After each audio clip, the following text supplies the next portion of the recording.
I'm sorry, ma'am, but we're out of Diet Coke right now. You're out of Diet Coke? Excuse me? I'm on a diet. What am I supposed to drink? Regular sugar water? I can offer you water or unsweetened iced tea. Oh, fine. Just hurry up with my order. 15 cheeseburgers and 10 large fries. Here you go. Did you know that there is a better way to eat refined sugars and starches to prevent the glucose and insulin spikes and prevent insulin resistance that leads to type 2 diabetes? Did you know that? Hi, everyone. I'm Dr. Ngozi Okoro. I'm a board-certified gastroenterologist with over 15 years of experience. My goal is to help you live your best life by optimizing your gut health. Why did I make this video? Because I was talking to friends of mine that have diabetes in their families, and although my first diabetes video gave really good information, today we're going to do a deep dive into how exactly to eat sugary foods and carbohydrates in a way that's healthier and metabolically safer. Today, I'm going to explain how you can still enjoy your favorite carbohydrates in moderation and try to decrease those glucose and insulin spikes that are the foundation of a lot of chronic disease, including diabetes, obesity, cardiovascular diseases like heart attacks and strokes, and some cancers. Some studies actually say that you can do that by up to 50 to 75%. But this is evolving and it varies by the overall meal composition, the amount, and the person. Really, really importantly, I want you to know that there is absolutely nothing wrong in a healthy person with glucose spikes or even insulin spikes. This is what is supposed to happen when you eat carbohydrates, especially refined sugars. The problem is when you eat those refined carbohydrates in large amounts and eat them too often. Why is this bad, you say? Because insulin stays up and stores excess food as fat, which becomes metabolically active and predisposes you to insulin resistance and chronic inflammation and disease. This is the problem. Now, when you eat a lot of refined carbohydrates and sugar, let me tell you what happens. First, you store the excess in liver as glycogen. When that's full, you start storing the rest as fat around your meat section. Now, this is called visceral fat. This is what leads to insulin resistance. And I explained this in detail in my prior diabetes video, which I will link to you. Stored fat from high insulin is like having food locked up in a refrigerator. Now, you can't open it to use the stored energy because insulin levels are always high because we eat refined carbohydrates around the clock and you can't metabolize the fat that you have stored. So you have all this energy locked away, but you don't have the key to open the refrigerator. So your fat cells keep getting bigger and lead to increased obesity. Let's talk about how we can reduce these sugar spikes and insulin spikes so that you don't become insulin resistant. So think about it. There's many ways to skin a cat, right? So if the problem is eating too many carbohydrates, well, we can just eat less refined sugars and processed foods, right? We can eat less white rice, we can eat less pasta. Carbohydrates are made of glucose, so reducing them reduces sugar spikes. It's easy, right? Yeah, but what if you don't want to do that? Well, another way is you can do time-restricted feeding, which is also known as intermittent fasting. Why does this help with glucose spikes? Because it gives the body time to burn off the glucose you've eaten and stored. How does it do this? Because during fasting, insulin is low and the stored glycogen as fat can be used as energy. Intermittent fasting means that you can unlock that refrigerator and you can use the stored fat for energy production and lose your metabolic active fat. All right, so Dr. Okoro, I don't want to eat less refined carbohydrates and I really don't want to fast. What can I do? Well, the third thing is you can eat more fiber. Did you know that fiber is a kind of carbohydrate? Let me give you an equation that you may not have known. Your net carbohydrate intake is equal to your total carbohydrate intake minus fiber. But because fiber is neither absorbed nor broken down by the body, we can do it, but our bacteria can. it doesn't contribute to the net sugar intake or your sugar and insulin spikes. All right, Dr. Okoro, I hate fiber-containing foods. What else can I do? Well, here is what we're going to talk about today. We are going to talk about eating foods with a lower glycemic index or figuring out ways to lower the glycemic index of the foods that you eat. That's what this talk is going to be focused on. Now listen, refined carbohydrates have had their protein and their fiber and their fat removed, so they are really rapidly absorbed into your bloodstream. Carbohydrates that occur in nature are not refined, and their intake into your bloodstream are much slower. So to summarize, to reduce insulin spikes and still eat carbohydrates, we want to figure out how to reduce the glycemic index or how to reduce how they affect our body. Now, what is the glycemic index?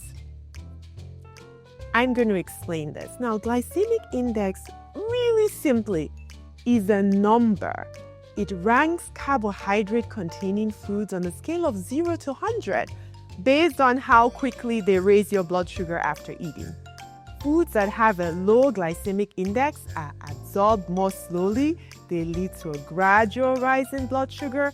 Foods that have a high glycemic index are absorbed really quickly, cause a rapid spike. This ranking can be a useful tool for managing blood sugar levels, especially in people with diabetes. But even if you're not diabetic, it can be used as a tool to eat healthier. All right, well, Dr. Okoro, thank you so much. How does glycemic index work? Here's how. The ranking scale is from 0 to 100. Pure glucose has the highest glycemic index of 100. Now, we have low glycemic index, medium glycemic index, high glycemic index. Low glycemic index, less than 55. Most vegetables, some fruits, most nuts, most minimally processed grains will be in this category. Medium glycemic index just cause a moderate rise in your blood sugar. The glycemic index is between 56 and 69. High glycemic index, anything over 70. Think about your favorite pretzel, think about Doritos, think about baked potatoes. Now, listen, there are some important considerations. Glycemic index only applies to carbohydrates. So foods that have oils, only oils or fats or meats, you can apply this. Now remember that you can't just go by the glycemic index as a measure of health, because some foods that really have a lot of bad fats and the fact that they have a low glycemic index doesn't mean they're completely healthy for you. The factors that affect glycemic index depend on how ripe something is, how you cook it, and how you process it. Now listen to this, because I actually learned this not too long ago. If you blend fruit or oatmeal, such as you do in a smoothie, if you blend fruit, it's more processed, it's easier to absorb, and you can get the glycemic index of that food from either low to medium or high. I really need you to remember this. And then finally, context is key, right?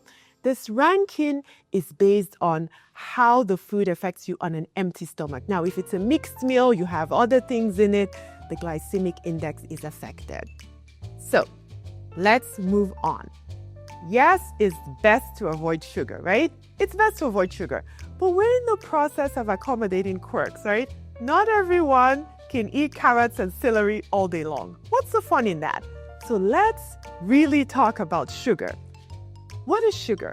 The American Heart Association recommends no more than 100 calories a day from sugar for women or 150 calories for men. What does this mean? It means that for women, 25 grams of sugar a day, and for men, 36 grams. Remember in my diabetes video, we talked about the fact that 1 teaspoon of sugar is 4 to 5 grams. So for women, that's 6 teaspoons of sugar. For men, that's your total added sugar for the day. When I heard this, I thought, why do men get to eat more sugar? It's kind of like they get to poop better as well. So I did a little research into this. Now, here's what I found out. Sugar recommendations are sometimes higher for men because of differences in our body composition, their calorie needs, and their metabolic rate. Men have more muscle, they have a higher metabolic rate, and so they expend overall more energy, and that's why they can have a higher calorie allowance from sugar. It's okay, let's let that go. There's other things that we can use. Now, let's talk about things that contain between 25 to 36 grams of sugar. Remember that that's your maximum intake for the day based on the American Heart Association. Did you know that a large donut contains 30 grams of sugar, depending on the topping? Did you know that? Which means that if you're going to have a large donut, you should probably skip OJ and Raisin Bran and that bag of Doritos. That's if you want to stick to the guidelines. Now, 2 scoops of ice cream, depending on the brand, is 36 grams. That means no added chocolate cake or sweet crepes, right? And then 1 can of Coca-Cola is 39 grams. You know, when I read this, I thought, no, that's just unfair because whoever just drinks Coke alone, right? So don't shoot me. I'm just a messenger. Remember, I'm just giving you information so you can make the best health decisions for yourself. So don't just take my word for it. Use this as a tool and a helpful guide to learn how your own body operates. What we are trying to do is create body and metabolic awareness so that you get to live your best life. Now, I'm going to put up a picture of Doritos on the board. Now, we're trying to get how not to have more than 25 grams of sugar for a woman and 36 grams for a man. So I want to point out something here. Stay with me. Look at that Doritos bag. It tells you that the total carbohydrate for a serving is 18 grams. Fiber is 1 gram and sugar is less than 1 gram. So where did the rest of the carbohydrates come from? Where does the 16 gram come from? Let's see if they'll tell us on the right side. Oh my God, no. The right side is full of ultra-processed ingredients. So let's go back to the left side. Here's an equation that will change your life. Carbohydrates is equal to sugar plus fiber plus starch. So the rest of the carbohydrates, which the Doritos company has told you, is 16 grams of starch. Here's the way I think about labels on food. I think about it as a warning. It's like red light, like stop, watch, pay attention, because that is what you're putting in your body. So I have news for you. That 16 grams of starch is going to be broken down to sugar. It's going to cause insulin spikes because it's processed starch. Here's really what this Doritos bag is telling you. If you eat 12 chips, you get 17 grams net carbohydrates. If you eat 36 chips, you have 50 grams of carbohydrates right there. So you've already smashed the American Heart Association's sugar guidelines. That's how it happens. That's how metabolic disease occurs. So if you say to yourself, well, I'm just going to eat this 1 bag of Doritos every day, you're getting almost twice the recommended added sugar by the American Heart Association if you're a woman, irrespective of how healthy the rest of your diet is. Starchy foods like white bread, white rice, potato products, crackers, cookies quickly digest into glucose, they raise insulin levels, and they program the body for excessive weight gain and increase the risk of chronic disease. What I'm telling you is that from a biological perspective, there's absolutely no distinction between that 1 gram of sugar on the Doritos bag and 16 grams of refined starch. To your body, that's just more of the same. So you be the judge. That's why the United States has obesity problems. Now, also, please listen to this. Added sugar comes with many names. When you see the packet and it says no added sugar, it's not always completely true. Added sugar is also called evaporated cane juice, raspberry puree, apple puree. So here's the thing. Old habits are difficult to break. You want to start slow so that you can layer on. We understand you can't make an abrupt change from full on sugar to none. So as we go in this journey, hopefully some of the information I provide today will help make this transition easier. So if no or minimal sugar in your diet is your goal, this will be helpful. And if it's not, that's okay too.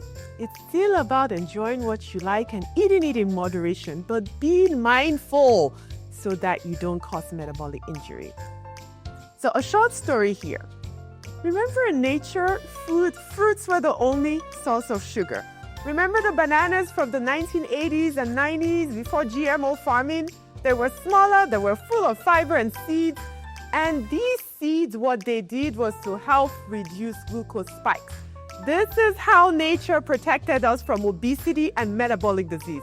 And that's why our ancestors had six-packs and no love handles. Now they are modified to be much sweeter, much less fiber, and more sugar. You know what I'm saying is true. What we're trying to do is eat sugar like it's 1885.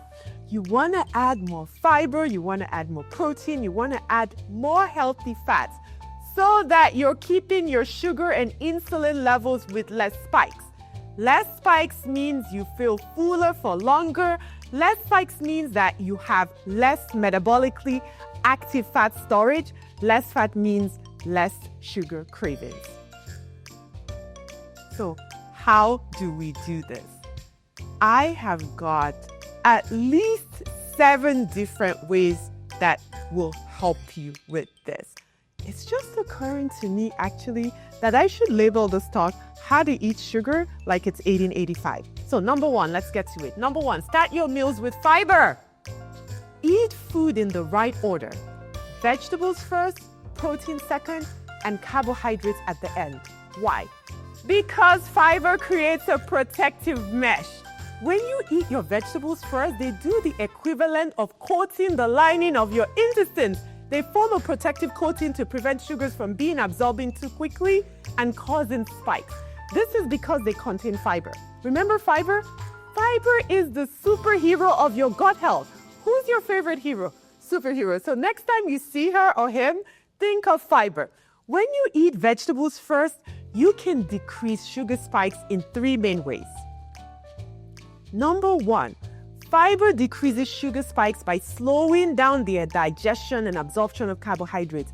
It allows for more gradual rise of sugar into the bloodstream. The extent of the decrease depends on the type of fiber. Soluble fiber is really effective because it forms a gel-like substance in the stomach and it slows digestion further. Now, while there's no single amount, studies have shown that increasing the total fiber intake to about 35 grams a day can significantly lower blood sugar levels. How else does fiber do this? Fiber can delay the emptying of your stomach. You know that fiber mash that you ate first? It slows down how quickly your stomach empties and how quickly sugar is absorbed into your bloodstream. The third way fiber does this is it makes you feel fuller for longer, so it decreases the total amount of things that you eat. How should we practice this? Eat foods in the right order. Remember I said veggies and protein first and then carbohydrates at the end. So for example, beans and rice is an excellent meal. Beans has fiber, beans has protein, rice is the carbohydrate. You mix them together, you decrease sugar spikes. Number 2, you want to have pancakes and eggs. When you get to the restaurant, ask for a small starter salad. That salad is that mesh to protect you from spiking. The eggs give you protein. Now, remember when you go to a restaurant and they give you white bread as a starter? When you eat that first, the stomach can push that out and then it gets absorbed as sugar in the small intestine. But if you eat protein and fat first, by the time you get to the bread, they all mix together. And the stomach, when it pushes it out to the small intestine, there's a little bit of protein, a little bit of fat, a little bit of sugar. It makes your glucose spikes less.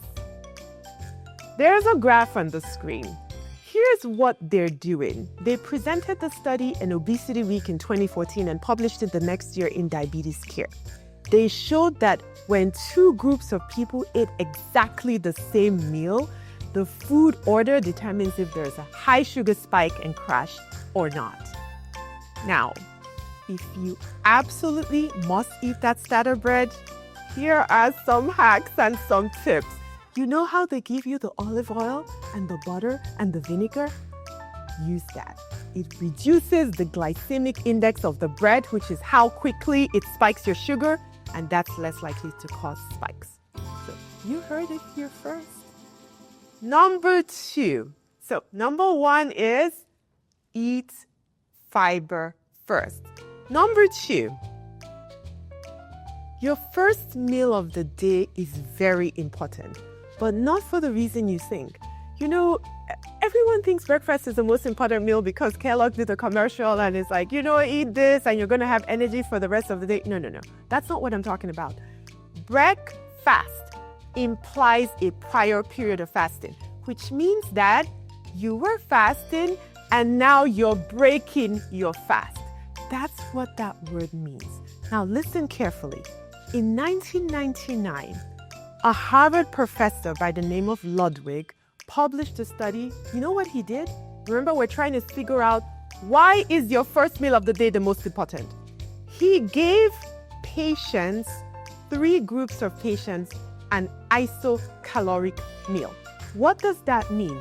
It means that group number 1, group number 2, group number 3, they all ate the same amount of calories, but the foods were processed differently. And he wanted to find out, how does it make a difference in your metabolic health?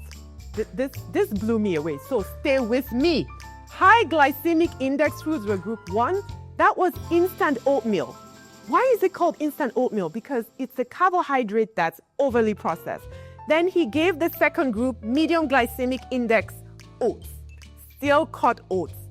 It's the same oats, but now it's not as processed. That's group 2. And then group 3 had the low glycemic index, just a veggie omelette, no carbs.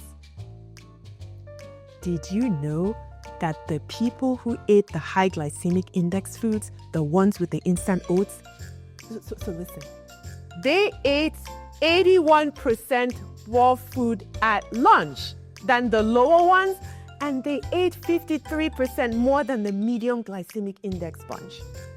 When you eat, this is what I really need to get into us. When you eat a high glycemic index meal for your first meal, you eat much more food the rest of the day. Really, Dr. Okoro? So if I have a donut, an OJ, and a piece of cake for breakfast as opposed to a veggie omelette, the rest of the day, you will eat more. And it's not your fault, it's your hormones. You eat more because that is what your body craves. Why does your body crave this?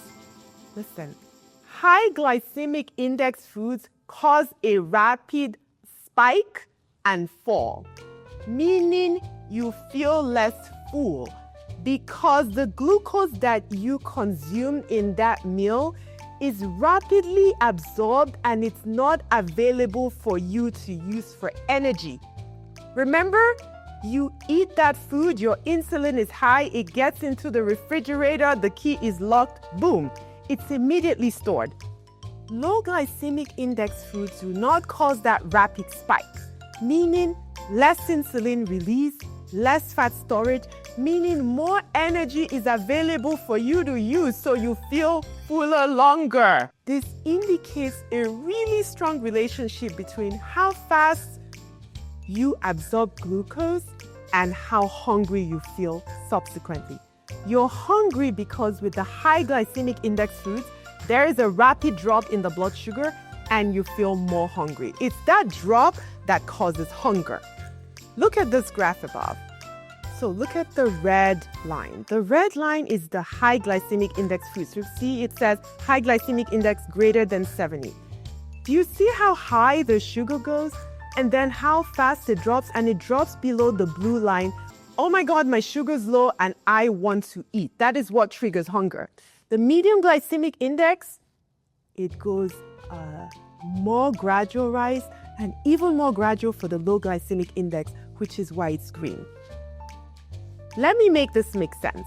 Why do you think that when you drink that large Coke at Burger King that's almost 500 calories, you feel hungry almost immediately? Because none of that is available for energy, and most of it goes around your big section and is stored. So look at this equation. Big sugar spike, big sugar fall, big hunger. How do we apply this at breakfast? Because as far as glucose and insulin production is concerned, cereal with milk, a fruit smoothie, toast and fruit juice all cause a big sugar spike. Why? Because processed sugar, ground up fruits, it's the processing. The ground up fruit is the smoothies, the processing, and processed bread all have the same thing in common. High glycemic index, high sugar spike, big crash. More hunger later, eat more. In fact, people who eat breakfast tended to consume 500 more calories daily. A good breakfast, a good first meal that will not cause a sugar spike is usually not sweet. It contains a good amount of fiber, good fat, protein, optional starch and fruit. Here are examples for you. Veggie omelette, avocado toast with eggs and greens. Why? Because even though you have toast, you added healthy fats, you added proteins, you added fiber to slow absorption. Still cut oatmeal with berries or apples or pears. All those have low glycemic index. A yogurt parfait has a low glycemic index. And if you want to eat anything, you can add some beans, you can add chickpeas, you can add nuts for more protein and fiber. So, tip number 2. The first meal you eat should be savory. Limit sweets, limit sugars. Number 3, stop counting calories. Did you remember that Doritos bag? It had just a few calories. However, it gives a high glucose spike because foods that are high in glucose could be low in calories, and foods that are high in calories could be low in carbohydrates, but more filling and beneficial for your body. It's about your body's hormonal response. So for example, a donut and a cup of yogurt both contain about 150 calories. The donut will give you an insulin spike, but the yogurt will not. Now, remember, this is very person dependent and we're talking in general. Number 4, all types of sugar can spike your blood sugar. It doesn't matter if it's honey, you know honey, the healthy thing, it doesn't matter, or it's freshly squeezed OJ. It's not healthier because it's called honey or it comes from a freshly squeezed orange. It might have a slightly lower glycemic index, but large amounts can still cause metabolic damage. One is not healthier than the other when it comes to spiking insulin. You know, I remember when I first stopped using sweetener in my tea. I was a fellow at the Mayo Clinic and my father had come to visit me and I made him some tea and I was going to add some honey to it. And you know what my father said? He said, I drink my tea neat. And I thought, oh God, I want to be cool too. This is my personal story. You don't have to do what I do, but I'm giving you my experience. The next tip I have for you. Now, really pay attention to this. This is gold. After you eat, move. They found in a 2025 study published in Nature, which is one of the best journals, they found that a 10-minute walk within 30 minutes of a meal helps you manage your blood sugar levels and aids digestion. 10 minutes. Light walking, nothing vigorous. Look at that graph. Look at the control group. Now look at how low the blood glucose level was after a 10-minute walk. Light walking, nothing vigorous. So, my dears, instead of taking that walk before you eat and then do a 10-minute walk afterwards. Try this after your heaviest meal of the day or after dinner. The longer you wait after the meal, the less effective it is. So if you leave your office for lunch and you're coming back in, take the longer route. Take the more scenic route. Take the stairs. A hack, you can do calf or ankle raises. I'm doing them right now. Very easy. I can do them while I'm doing this talk. Listen, the day after I read this, I'm going to confess, I have this yummy, this biscuit is out of this world. Biscuit and jam for brunch. It's my thing. On the way home, I was walking to my car. I stopped at a light across the road. Did you know how many of those ankle raises I did by the time it took for the light to go green? I did 45, so you can do it. Here's what a patient said to me. He said, I have started to walk 10,000 steps after dinner, and it's a game changer for anyone who's insulin resistant. Take a walk within 30 minutes of eating, not before eating. Yes, it's good for digestion because it helps your gut motility, it helps your gut move. But from a sugar standpoint, here's what's going on. Your skeletal muscles can use up some of that sugar immediately, and it doesn't have the chance to get stored and become metabolically active. You heard it here first. Now, in people who are insulin resistant, and most people will be as they get older, their bodies are always in storage mode. So any little sugar goes to your midsection. That's why your girlfriend said to you, Ngozi, I can't have that donut because I just look at the donut and it goes to my midsection. It's true, because they act as metabolically active fat. They prevent sugar absorption. They worsen hyperinsulinemia, which is high insulin levels, and they predispose to type 2 diabetes. So if you're eating sugar, you want to utilize it as quickly as possible so it doesn't have a chance to get stored and cause problems. My thing is, don't eat sugar. But if you must, this is a safer, more metabolically savvy way. If you can take a walk, you're tied to your desk, right? You can take a walk, do ankle raises at your desk. Let me tell you a little bit about ankle raises. Calf raises, ankle raises. It's the soleus muscle behind your calf. You engage the muscles and it's very efficient at burning glucose. Research suggests that even a few minutes of this soleus exercise can lead to significant improvements in blood sugar regulation. It reduces your post-meal insulin spikes. One study shows up to 52% improvement in blood sugar spikes and a 60% decrease in insulin needs. So it's excellent if you're diabetic too. You're welcome. Tip number 6. If you have to snack, try your best to avoid refined sugars. Most popular snacks like potato chips, granola bars, even your protein bars, donuts, all that stuff, they're carb heavy. They give you a glucose spike when taken as a snack. So try a fruit instead. But if you have to eat a potato chip, okay, you have to. That's the only thing available. You're craving it. Oh, Dr. Okoro, please, I have to eat that. No problem. Add cottage cheese, eat it with a stack of veggies, eat it with grilled chicken. Add some eggs. This way you're making the carbohydrates more complex. And here's a hack for you. You know if you don't buy it, you wouldn't eat it, right? All right, so next tip, add resistant starch. You know, I learned about resistant starch. What is resistant starch? It's the starch that your body cannot absorb. The molecules of the starch bind tightly together, they pass through your small bowel, they resist digestion, they feed bacteria in the large bowel. Now remember that starch is basically glucose, but this starch, your body cannot absorb. It can cause a sugar spike. How do you make resistant starch? Number 1, beans contains resistant starch. Number 2, green bananas, green plantains. Number next, white rice. Oh, honey, I love jasmine rice. Here's what you do. You boil it, you refrigerate it, you eat it the next day. The starch crystallizes, it becomes more resistant, and it's less likely to cause your glucose to rise. Now, white potatoes don't work exactly the same way, right? Because reheating the white potato breaks the starch down to glucose. But if you cook it and then eat it cool like potato salad and maybe add some vinegar, a little oil, a little butter, it decreases the speed of absorption. So, you're welcome. I have a little personal story. You know, my grandmother, we called her Nene, and she lived with us for a long time. She actually had diet-controlled diabetes. She was very well controlled. She never needed medication. Do you know what she ate? She ate beans. She ate green plantains. She never ate anything white. If you gave her anything white, she would ask you if you were trying to kill her. I realized what she was doing now was she was eating resistant starch. Tip number 8, and this is my final tip. If you must eat late, don't do a carbohydrate-heavy meal. You go to sleep soon after, your body has no chance to use any of it. It enters your midsection as a fat storage depot.